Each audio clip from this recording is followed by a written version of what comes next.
Welcome to the Cabral Concept, where board-certified naturopath and integrative health practitioner Dr. Stephen Cabral shares how he was diagnosed at the age of 17 with a life-altering illness and given no hope for recovery. It was only after studying and traveling all over the world did he discover how to combine ancient Ayurvedic healing practices with state-of-the-art naturopathic and functional medicine to fully rebalance the body and re-energize it with life. It's time to discover how to get well, lose weight, and finally feel alive again. And now, here's your host, Dr. Stephen Cabral.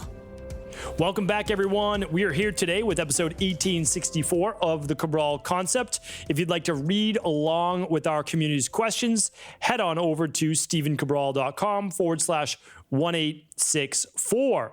So if you are a new listener to the show, I know we've got a few for this new season, or this new year, I should say. There's no season of the podcast. It's every day.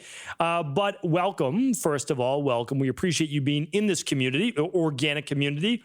Basically, what we do is we are person to person, meaning that we're really referral based. So if you know someone who's looking to truly figure out the issues that are going on with their health, overall wellness, anti-aging, weight loss, we know that we are able to help them. There's just no doubt about it. And of course, we're not the only ones, but we just know from all the experience that we have that we're able to.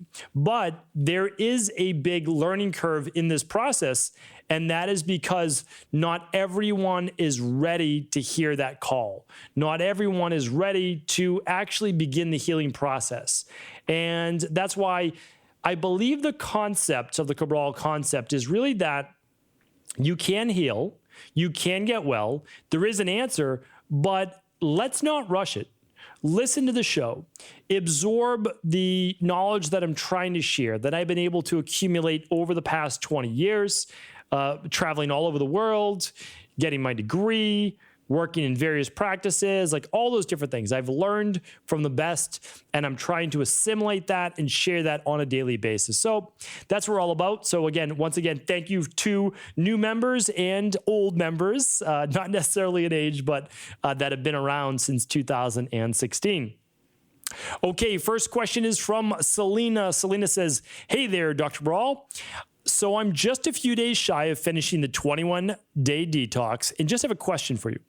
I work straight nights as a nurse, so my schedule is not consistent. For example, I work a few nights, then I have one off, and then work 2 and have 4 off. My body hasn't known what a normal schedule is in 17 years because of my night shift work. Wondering for the next time I detox, what is the best way to use the detox to get maximum benefit with a schedule like mine, meaning timing of shakes and meals to day to day. Oh, and also, I 100% lost my taste and smell from COVID 6 months ago and have very faintly got them back. I was so hopeful the detox would help with it, but it hasn't. I stay fit through strength training and distance running and have lived a vegan lifestyle for almost 10 years now. I consider myself overall a very healthy person, so I don't get it. Any suggestions? Kind regards, Selina." Okay, first, many podcasts on getting your sense of taste and smell back. Many. Okay, I've done many. So you can go to stephencabral.com/podcasts. And you can even just type in lost smell, lost taste. But essentially, if I cut to the chase, it's not through detoxing. It's through adding back the minerals and nutrients your body has lost, okay? So really important. Daily Foundational Protocol Level 2 or Level 3, as well as the Immunity Protocol. I would highly recommend that. It's worked for so many people in our practice.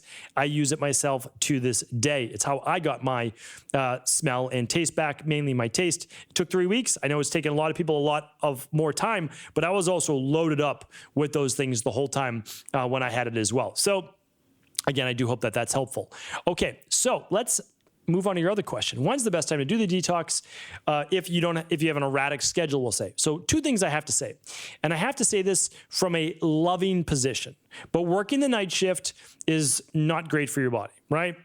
You are young, I'm sure, healthy, all those great things. But if you can, get away from that night shift. We know that it's detrimental to the circadian rhythm. Okay, I've said my piece. Now, what do you do, though, while working the night shift on the detox? Well, when you have that 4 days off, that span right there, It is a great time to begin the detox right there, because your 2 fasting days, obviously a little bit more of a challenge, but they also comes the most benefit. And for the other days, and just overall with the functional medicine detox, remember, it can be on any schedule. You're going to have your first shake 1 hour after waking, an hour and a half maximum. That's it. And then every 3.5 hours, you have a shake. That's all there is to it. Listen, let's not overcomplicate this. And again, Selina, I'm not giving you a hard time. I do like to pick on people, but I'm not giving you a hard time. Let's take away the excuses. Whenever you wake up on any day of the week, an hour to an hour and a half later, have your shake. That's it for the detox. Doesn't have to be for your full life, but for the detox. 3.5 hours later, another shake. 3.5 hours later, another shake. 3.5 hours later, another shake. That's it for the day. Now, let's look at it another way. For days 3 through 7, when you're on the meal plan part of it, shake an hour to an hour and a half after you wake up. Vegan lunch, 3.5 hours later. Shake, 3.5 hours later. Paleo or vegan dinner, 3.5 hours later. That's all there is to it, honestly. And that's all you have to do. So basically, you're eating over the course of 12 hours and not eating over the course of 12 hours, all right? So that's that. All right. Selina, hopefully that's helpful.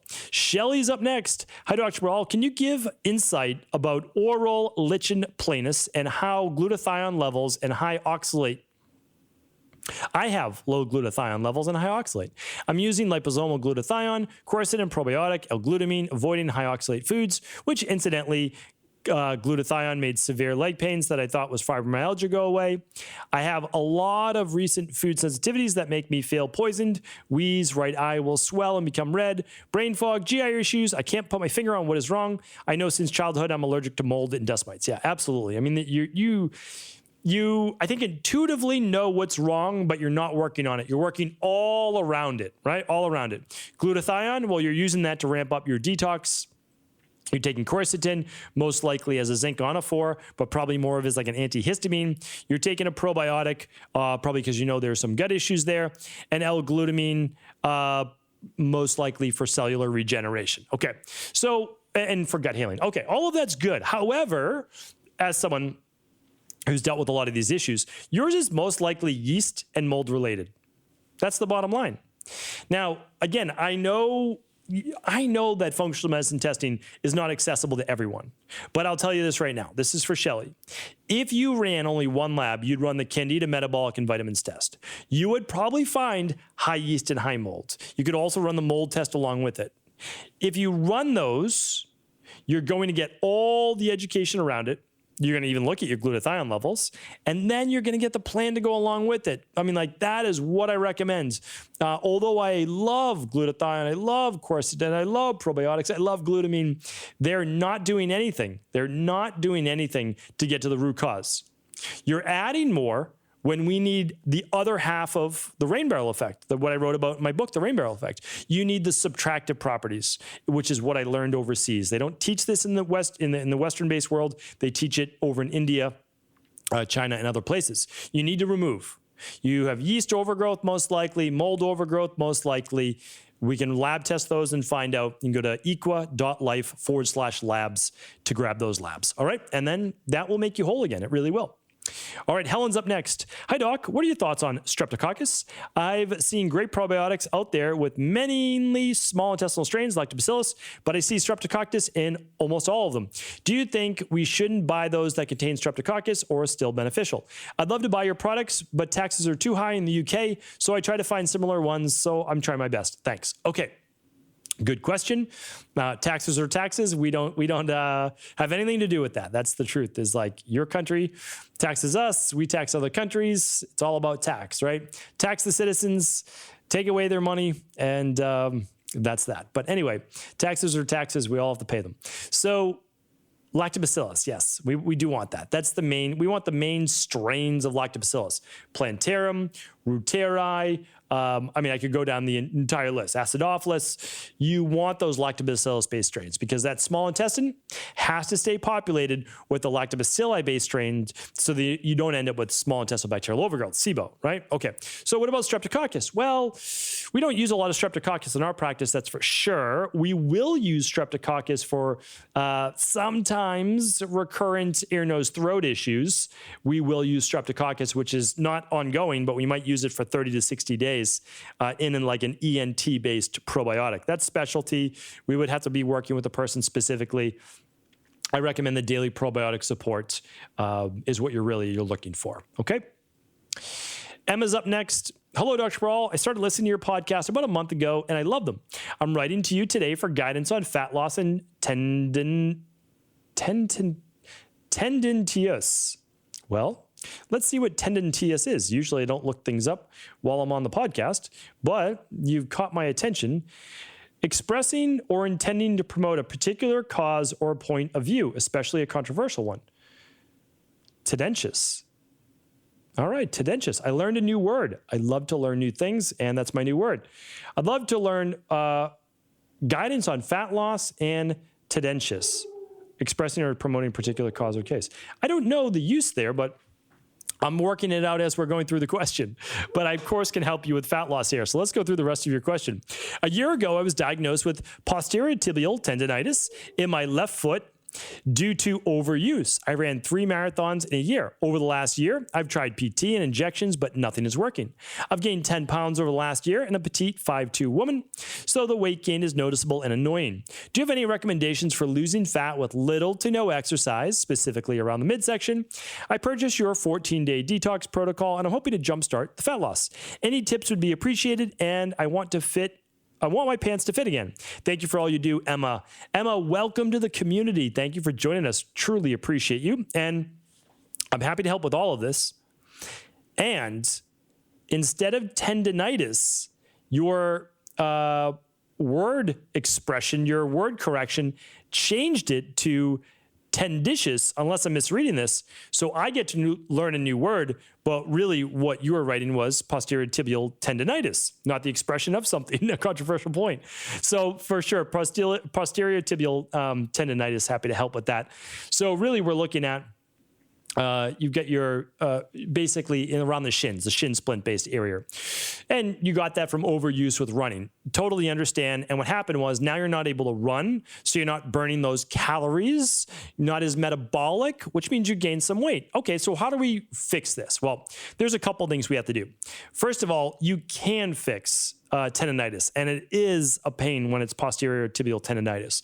But what you need to do is work with a good muscular therapist, somebody to elongate and work with the anterior tibia as well as the posterior, work on ankle mobility. So a lot of drills there. And then you'll turn your mindset right now to resistance-based training along with bike sprints. And honestly, you'll be totally fine with that. Like your tibia should be fine. I can't give you medical advice. If you were told by a physician to not do anything, then I understand, but it doesn't really make any sense because certainly you can stand and you can do standing-based exercises. You could do squat presses. You could do all sorts of great things to get very metabolic. And you could do 4 or 5 bike sprints. Like for sure you can do that. So that's what I recommend. Definitely the 14-day detox, and then maintain with something like the daily foundational protocol plus Fatlocity, because Fatlocity is clinically proven to amp up your fat loss. Clinically proven, 25 clinical studies showing you that you will burn more fat with this 24-hour formula. Now, don't just use that. Use the good nutrition, the good exercise as well. Great question, Emma. Stephanie's up next. Good morning, doctor. Thank you so much for taking the time to answer these questions. We all appreciate them a lot. Thank you, Stephanie. I know you've answered a lot of questions when it comes to hormone replacement therapy, but I wanted to ask you specifically for your opinion on it. Do you think that after a woman reaches menopause, there is only so much she can do through the de-stress protocol, and so hormone replacement therapy is sometimes necessary? Or do you think that you can always fix it naturally and there is never a need of it? Great question. So you're right. I have talked about hormones a lot. I've got a deep dive on all about female hormone balance as a teenage 20-something-year-old woman, as a 30, 40-something-year-old woman, as well as a post-menopausal woman. That is all at StephenCabral.com/courses. And you can click on the female hormone rebalancing course. And that will teach you everything that you need to know, like literally A to Z. However, I'll just answer this one specific topic, because you do need to look at your body and what's holding you back. There's no doubt about it. You will still produce hormones after menopause, albeit not as much. However, before we ever think about estrogen replacement, progesterone replacement, testosterone replacement, which is like last resort, I recommend, again, getting your body healthy. Do the big 5 labs. Heal that body, reduce inflammation, balance blood sugar, all those things first, okay? Next, though, after you've rebalanced the body based on the big 5 labs, you'll use your daily foundational protocol. You maybe use the immunity protocol, and you might use extra magnesium or CalMag, especially postmenopausal, and you'll most likely use DHEA. Now, DHEA is dihydroepiandrosterone, which is we'll call it a prohormone. It's a precursor to testosterone and estrogen, and it will help balance out progesterone and cortisol as well. It's always where we start. It's what I will use when I'm, let's say, 60, 65 plus. And again, based on my labs. And then it's what I'll recommend for my wife as well. So that's what I recommend, and that's what I'll recommend. And and then again, is there a time and place for estrogen, progesterone, testosterone for women? Questionable for testosterone, very questionable. A tri-estrogen blend or estriol, maybe, small amount. And progesterone, potentially, yes. But again, you have to work the process first. That's like the very last step, only if needed. And I'm not a big advocate of hormone replacement therapy. And when needed, very small amounts, not these mega dosage that a lot of doctors like to use. All right, we've got one more question today. It's from Colin. Hey, Doc. Hopefully by now I'm a repeat question asker on the podcast. Sent you one a few weeks back about weightlifting and inflammation. Your podcast 1817 about male hormones today got me thinking about something else. I've currently been taking finasteride, which, by the way, is Propecia for those people that don't know out there, for hair loss. And for most part, it seems to have staved off further thinning. I'm a guy in my 30s. This is the last thing I'm going to give up without a fight. What are your opinions on extended use of a drug like finasteride? That's basically stopping the body from converting testosterone into virtually useless and damaging hormone in adult men, which is DHT, which is good. You've done your homework, Colin. I've heard of some upcoming topical anti-androgens coming to the market that would potentially be even more localized to the scalp. It would inflict less systemic effects like an oral drug. Thoughts on any of this? I'm torn on natural remedies to hair loss because by and large, they've been proven to give little to no effect on hair loss. In fact, why would we consult nature on a natural process trying to destroy our hair? I do think, however, that there may be some natural assistance we can provide our bodies to deal with extended use of a drug like finasteride. In any case, love to hear your thoughts. Thanks so much for putting out your content. Colin, it's a great question. Believe it or not, I haven't talked about this yet, and I'm saving it for a full podcast. You can see the back of my head now, full hair. My hair was thinning on the back of my head, which is male pattern baldness. I haven't even talked about this before, about a year and a half, 2 years ago. And I didn't even know it because I honestly don't pay a whole lot of attention to my hair. Certainly don't look at the back of my head. And I probably had to count on the number of times on my hand, how many times I've seen the back of my head. But I saw a photo and I'm like, whoa, like what's going on here? My hair's thinning in the back? I had no idea. Took a photo of the top of my head. I was like, whoa. I really am. My hair is thinning in the back of my head. So it regrew, which I'm very happy about.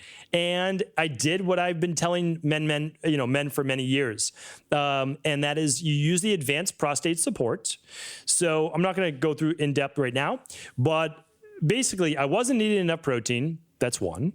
I was definitely converting more testosterone to DHT because I have higher levels of testosterone, typically 130, 140 on a stress hormones mood and metabolism test. And for some of my age, 100 would be good.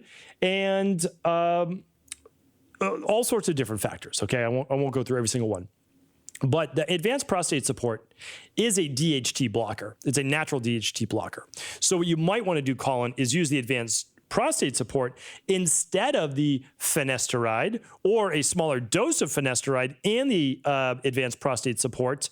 And then I'll go through the other things that I did as well. Some men choose to use, what's the name of the product? Minoxidil, because I believe that's a DHT blocker on the scalp. So, there's things you could do. Like you might use the advanced prostate support. We're going to rename it for hair in the future as well, because people obviously, it works for women that have a DHT issue, which is much more rare for women. And then they choose just to use some minoxidil on the top of the head. Again, there's lots of other things. I did scalp massage with sesame oil. Again, like there's lots of things that you can do. PRP works for some people. But let's talk about your question. Your question was, hair loss. Yes, it absolutely happens in more pitta-based men. They convert more testosterone to dihydrotestosterone, which can affect the prostate, which is why we use it for advanced prostate support. And of course, it can cause hair loss. So what are the side effects, though, of finasteride? Well, some men end up having, there doesn't seem to be huge long-term side effects that I've seen. No, I have not seen huge long-term side effects. However, I have seen it affect mood, lower mood. I have seen it affect actual testosterone levels, and even though it's not supposed to, I've seen levels go down slightly or moderately to slightly. I have seen that. Again, I can't say that's for everyone. And also, there can be erectile dysfunction-based issues. Now, if you don't have any of those, then the drug might not be affecting you in that way. If you can do it naturally, then of course, we recommend it naturally, which is the route that I decided to go. It doesn't mean that it's for everyone. It's simply the route that I decided to go. So, Colin, hopefully that was helpful. And once again, thank you for tuning in. Thank you for being a repeat question asker. And that is our show for today. These shows really do fly by. So, of course, if it was helpful, please do feel free to share this show with anyone you believe it could serve. And don't forget to tune back in tomorrow for the best way to start your week with our Mindset and Motivation Mondays. Take care, everyone. Thank you so much for just tuning into the show. And before you go, I can't wait to share with you a brand new debut over at Equilife. We have just come out with our single serving daily nutritional support packets. This is the same daily nutritional support powder, just made that much easier in single serve packets. This allows you to get all of your vitamins, your minerals, your electrolytes, your 15 grams of hypoallergenic vegan-based protein powder, your daily detox factors, and so much more. It is a true all-in-one functional medicine-based formula, and it is the perfect way to start your day. That's why we have so many people, thousands upon thousands of people inside of our global health community using it as part of their daily foundational protocol every single day. You're getting that pure chocolate flavor or pure vanilla, and it of course is non-GMO. So you can now get that in single serve packets, which means that let's say that you're leaving for the weekend, you're traveling, whatever it might be. These are easy on-the-go packets. You can put them in your gym bag. You can use them on the detox while at work, whatever works for you. So you can get now over at equa.life a 14-serving box. That is the same amount of servings in one of your daily nutritional support jars. Same exact amount of servings. And you can get that right now at 10% off during the debut.